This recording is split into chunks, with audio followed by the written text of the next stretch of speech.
வணக்கம் நண்பா. உங்ககிட்ட பேசிகிட்டு இருக்கிறது உங்கள் சென்னை. கடிகாரத்தோட முள் 12 நோக்கி நகர்ந்துட்டுருக்கு. இந்த அமைதியான இரவில் ஜன்னல் வழியாக வர குளிர்ந்த காற்று கூடவே ஒரு அழகான குட்டி கதையை உங்களுக்காக கொண்டு வந்திருக்கேன்.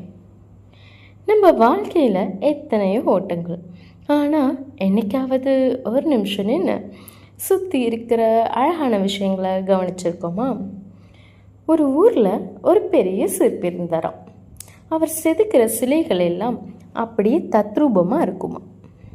ஒரு நாள் ஒருத்தர் அவர்கிட்ட வந்து கேட்டாராம், ஐயா, எப்படி உங்களால் மட்டும் ஒரு சாதாரண கல்லுக்குள்ளே இருந்து இவ்வளவு அழகான உருவத்தை கொண்டு வர முடியுது அப்படின்னு. அதுக்கு அந்த சிற்பி சிரிச்சுட்டே சொன்னாராம், நான் புதுசாக எதையும் உருவாக்கலை. அந்த உருவம் ஏற்கனவே அந்த கல்லுக்குள்ளே தான் இருந்துச்சு. தேவையில்லாத பகுதிகளை மட்டும்தான் நான் செதுக்கி எறிஞ்சேன் அப்படின்னு. யோசிச்சு பார்த்தா அதுவும் உண்மைதானே. நம்ம மனசுக்குள்ளே சந்தோஷம், நிம்மதி, அன்புன்னு எல்லாமே ஏற்கனவே எக்கச்சக்கமாக இருக்குது. ஆனால் கவலை, பயம், போட்டி அப்படிங்கிற தேவையில்லாத பாறைகளை நாம் சுமந்துட்டு தான் இருக்கோம். இன்றைக்கி தூங்க போகிறதுக்கு முன்னாடி அந்த தேவையில்லாத பாரங்களை எல்லாம் கொஞ்சம் இறக்கி வைப்போம். நாளைக்கு ஒரு புது சிற்பியாக உங்களை நீங்களே அழகாக செதுக்க ஆரம்பிங்க.